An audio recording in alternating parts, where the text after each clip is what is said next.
Physical division में जो अगला हिस्सा हमको करना है वो है कौन सा, नॉर्दर्न, वास्ट नॉर्दर्न प्लेन। ठीक, वास्ट नॉर्दर्न प्लेन्स।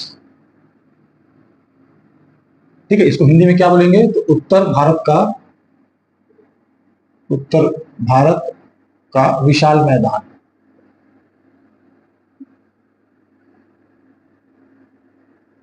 ठीक, मैप में देखते चले इसको।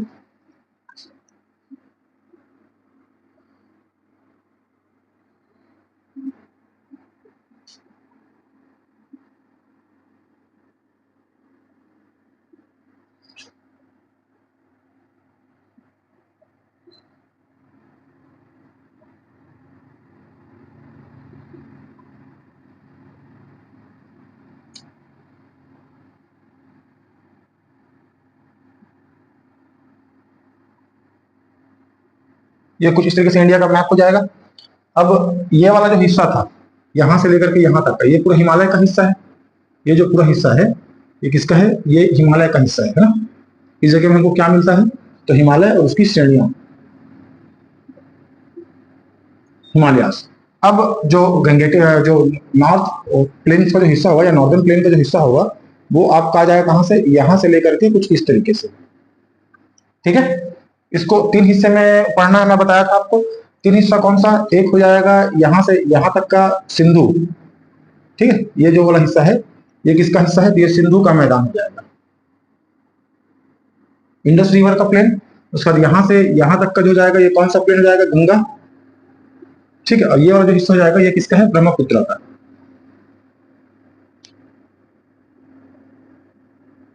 ठीक है, ब्रह्मपुत्र नदी का फ्लो एरिया हो जाएगा। ठीक, देखो जब प्लेट टेक्टोनिक्स की घटना घटी थी, यानी कि जब इंडियन प्लेट या गोंडवाना प्लेट यूरेशियन प्लेट के साथ जाकर टकराया था, तो यहां पर का जो हिस्सा था वो एक गड्ढे की तरह था, कुछ इस तरीके से। ठीक है, अब सालों से यहाँ पर से सिंधु नदी, यहाँ पर गंगा और उसकी सहायक नदियां, और इस तरफ से ब्रह्मपुत्र नदी सालों से बहती आ रही है। तो ये जब बह के आते थे तो अपने साथ में जो सेडिमेंट या कचरा, जो मिट्टी, दलदल, बालू, ये सब जो लेके आते थे, वही इस जगह पर क्या हो गया, इस तरीके से सेडिमेंट्स के फॉर्म में जम गया है। कैसे बना है बताएंगे, तो कैसे बना है क्या बताएंगे कि जब जो गोंडवाना लैंड का जो हिस्सा था या जो इंडियन प्लेट है, जब यूरेशियन प्लेट के साथ जाकर टकराया था, तो गंगा, सिंधु और ब्रह्मपुत्र इन नदियों और इनकी सहायक नदियों की, ना सहायक नदी मतलब ट्रिब्यूटरीज के द्वारा जितने भी सेडिमेंट्स या अवसाद जो बहा कर लाए जाते थे वो इस क्षेत्र में लंबे समय तक जमता रहा है। ठीक है, ये यहां से यहां तक की इसकी लंबाई बोलेंगे ना, यहां से लेकर के यहां तक का, पहले ये ड्रॉ कर लें कुछ इस तरीके से। ये हो जाएगा नॉर्थ, साउथ, ये हो जाएगा वेस्ट और ईस्ट। ठीक, तो वेस्ट टू ईस्ट तक की इसकी अगर लंबाई की बात करें तो ये टोटल कितना है, तो ये है लगभग 3200 किलोमीटर के आसपास। कितना लंबा है, 3200 किलोमीटर लंबा है।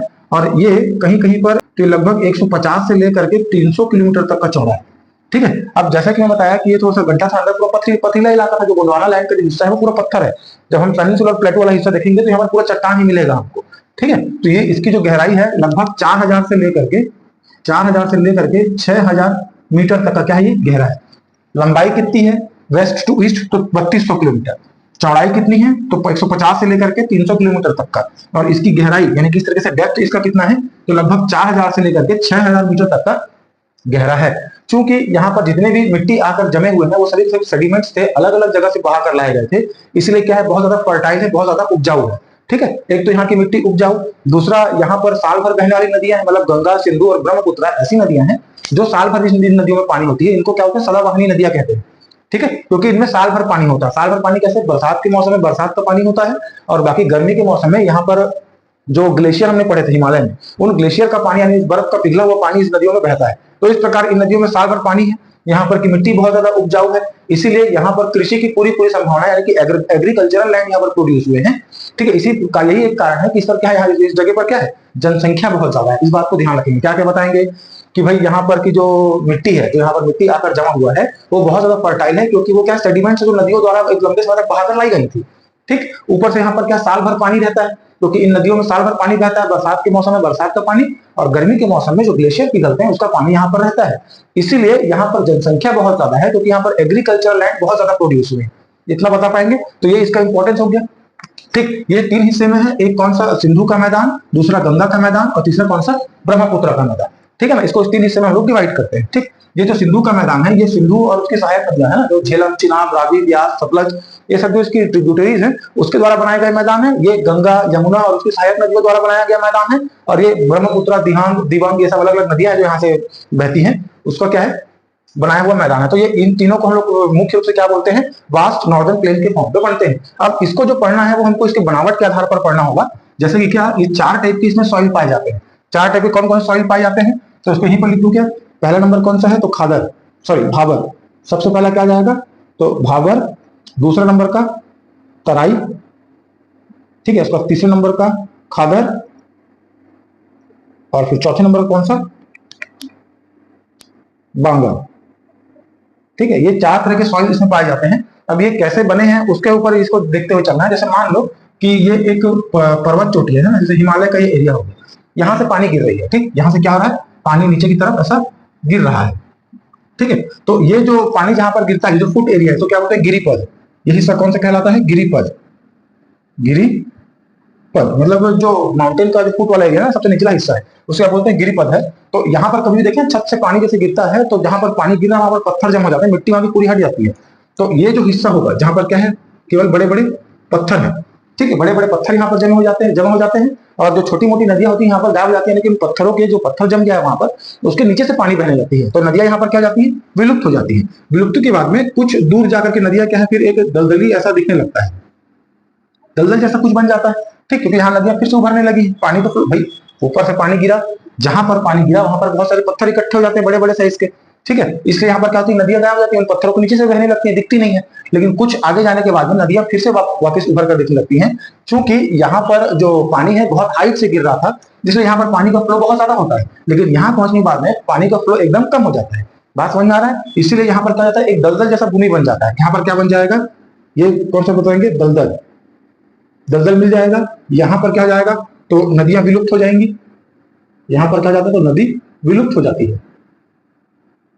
ठीक, उसके बाद में नदियां फिर ऐसा अपने इसमें फ्लो में बहने लगती हैं। ठीक है, अब मान लो कभी यहाँ पर जैसे अचानक कभी बाढ़ आया, तो जो सॉइल्स या सेडिमेंट्स है वो इसे आसपास में जमा रहेंगे। लेकिन मान लो कभी कभी हो जाता है कि पानी का फ्लो बहुत ज्यादा हो गया, पानी का क्या हो गया, फ्लो बहुत ज्यादा हो जाने से बाढ़ क्या है, थोड़े ज्यादा चौड़े एरिया में फैल जाते हैं। ऐसा होता है कि नहीं होता है भाई, नॉर्मल पानी बह रहा है तो किनारे किनारे बस सेडिमेंट्स जमेंगे, हाँ कि नहीं। नॉर्मल नदी का पानी बह रहा होता है तो केवल किनारे किनारे में पानी जमता है, लेकिन कभी अगर बाढ़ आ जाता है तो मिट्टी दूर तक फैल जाती है ना। तो मान लो कि ये वाला जो हिस्सा है, कभी अचानक बाढ़ आ गया तो यहाँ पर क्या हो गया, दूर तक मिट्टी फैल गया। तो ये जो लाल कलर का शेडेड एरिया, ये कौन सा है, मतलब बाढ़ हर साल तो नहीं आता है, कभी 4 साल 5 साल में एक आध बार बाढ़ आया तो मिट्टी दूर तक फैल गया, और यहाँ से तो पानी हर साल फ्लो हो रहा है। तो यहाँ पर जो दूर दूर तक मिट्टी आएगा वो पुराना हो जाएगा, तो इसको क्या बोलेंगे हम लोग, पुरानी जलोढ़। ठीक है, और यहां तक पानी हर साल आ रहा है भाई, यहां तक पानी हर साल फ्लो मेंटेन होता है, यहाँ पर हर साल सेडिमेंट जमा रहा है। तो ये जो पॉइंट जाता है इसको कहेंगे नवीन जलोढ़। नवीन जलोढ़, ये समझ में आया आपको। एक बार फिर से रिपीट करूं, देखो ये माउंटेन एरियाज हैं जो हिमालय के ये वाला जो क्षेत्र है पूरा। ठीक, यहाँ से पानी बहुत स्पीड में आता है, पानी जहां पर गिरता है वहां पर कहते हैं बहुत सारे कंकड़ पत्थर या बड़े बड़े पत्थर इकट्ठे हो जाते हैं, जिसकी वजह से पानी जमीन के नीचे बहने लगता है। तो ये पथरीला इलाका हो गया। अब पथरीले इलाके के कुछ थोड़ा सा आगे में जाकर के पानी क्या स्प्रेड होने लगता है, क्योंकि ये साथ में क्या लेके आया था, सेडिमेंट्स भी लेके आया था। तो वहां पर क्या होता है, थोड़ी दलदल जैसी जमीन हो जाती है, गीली जमीन रहती है, बहुत ज्यादा नमी रहती है उस जमीन में। ठीक, अब उसके बाद में जो पानी ऐसे एक रेगुलर फ्लो बना हुआ है, तो ये रेगुलर फ्लो है तो उसको जो सेडिमेंट है वो आसपास में जमा होगा, और अचानक 4 साल 5 साल में मान लो कभी बाढ़ आ गया तो वो सेडिमेंट दूर तक फैल जाते हैं। ठीक, तो मैं ऐसा 1 2 ये वाला हिस्सा 3, और ये जो ज्यादा बाढ़ वाला इलाका था ये 4 हिस्सा, ये 4 हिस्से में मैं इसको डिवाइड कर दिया हूँ। पकड़ पा रहे हो कुछ, फिर से एक बार बताऊं क्या, चलो देखो, पानी ऊपर हाइट से आ रही है तो जहां पर पानी गिरता है वहां पर पथरीला इलाका हो गया। पथरीला इलाका है इसीलिए वहां पर पानी दिखेगी नहीं, क्योंकि पत्थर के नीचे से पानी बहने लगता है। भाई पत्थर रखा होगा, पानी आप उसमें डालेंगे तो पानी पत्थर के साइड से होता हुआ निकलेगा, तो पानी पत्थर के ऊपर थोड़ी ना पानी दिखने वाला है, नहीं दिखने वाला है। फिर थोड़े देर आगे जाकर के देखेंगे तो क्या होगा, क्योंकि पानी वहां से बह रही थी वहां पर थोड़ा क्या जमीन गीला हो जाता है, दलदली नमी युक्त रहता है, और थोड़ी दलदली भूमि रहती है। उसके बाद आगे जो नदियां बह रही हैं, तो नदी के जो आसपास का इलाका है जो उसे नदी से लगा हुआ है, जिसको फ्लो से लगा हुआ है, वहां पर हर साल नया जलोढ़ आएगा। ठीक है, तो जलोढ़ मतलब लोमी सॉइल, इसको क्या बोलते हैं, लोमी, LOAMY। ठीक है, लोमी सॉइल जो कि हर साल आ रही है।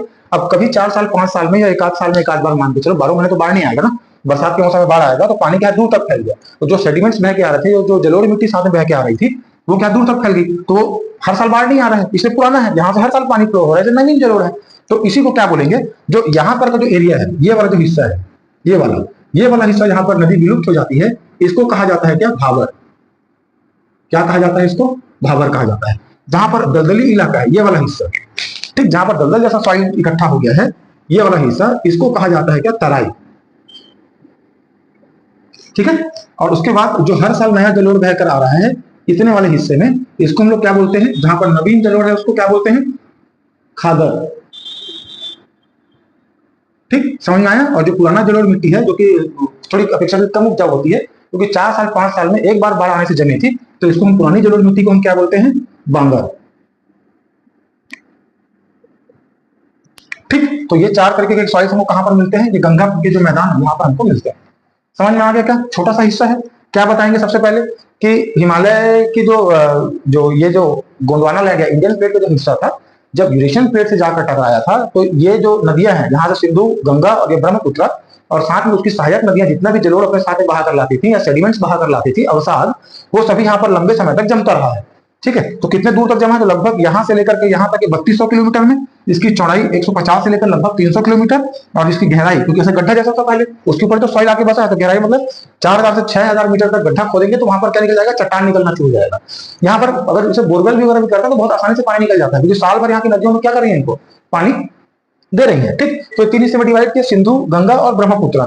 मिट्टी किस प्रकार की मिलती है, तो 4 तरह की मिट्टी मिलती है, भाबर, तराई, खादर और बांगर। ये 4 तरीके से मिलते हैं। ये बनते कैसे हैं, तो पानी जब स्पीड से आया, स्पीड से आने के बाद में जहां पर पानी गिर रहा है, गिरिपद इलाके में, माउंटेन के हिली एरिया की जो निचला हिस्सा होता है, सबसे निचला वाला हिस्सा, वहां पर बड़े बड़े कंकर, पत्थर, बजरी, बालू, ये सब इकट्ठे हो जाते हैं, जिसको हम लोग बोलते हैं क्या, भाबर। फिर इन यहाँ पर छोटी छोटी नदियां जो होती हैं वो विलुप्त हो जाती हैं, आगे चल करके वो नदियां फिर दिखने लगती हैं, जो क्या बना लेती है, दलदली क्षेत्र बना लेती है ना, दलदल जैसा जमीन बन जाता है, जिसको हम लोग बोलते हैं क्या, तराई। तराई के बाद में अब नदियां बह रही हैं, तो जहां पर उसका फ्लो मेंटेन्ड है, जहां तक पानी हर साल बहता है उसको, क्योंकि वहां पर हर बार क्या है, नया मिट्टी और साल साल में बह के आकर वहां पर जमता जा रहा है, इसलिए उसको नवीन जलोढ़ कहते हैं। यही क्या कहलाता है, खादर कहलाता है। ठीक, और कभी कभी बाढ़ आने से मिट्टी दूर तक फैल जाती है, जिसको पुरानी जलोढ़ क्या कहते हैं, हम लोग बांगर कहते हैं। बस इसमें इतना ही है। इसी से क्या बना हुआ है, वास्ट नॉर्दर्न प्लेन है। इंपॉर्टेंट में क्या क्या बताएंगे कि यहाँ पर चूंकि लोमी सॉइल है, यानी कि जलोढ़ मिट्टी इकट्ठी हुई है, इसलिए बहुत ज्यादा फर्टाइल है, साल भर पानी रहता है, क्योंकि यहाँ पर सदाबहानी है, साल भर बहने वाली नदियां हैं। ठीक है, हाँ कि नहीं, साल भर बहने वाली नदी है, इसलिए यहाँ पर एग्रीकल्चर लैंड बहुत ज्यादा प्रोड्यूस हुआ है, और चूंकि एग्रीकल्चर बहुत ज्यादा होता है, पानी बहुत अच्छा सा है, ठीक है, इसलिए यहाँ पर क्या है, जनसंख्या बहुत ज्यादा है, ये आप लोग बताएंगे। ठीक है ना, ये हो गया। तो ये हमारा हिस्सा कौन सा हो गया, वास्ट नॉर्दर्न प्लेन वाला। ठीक।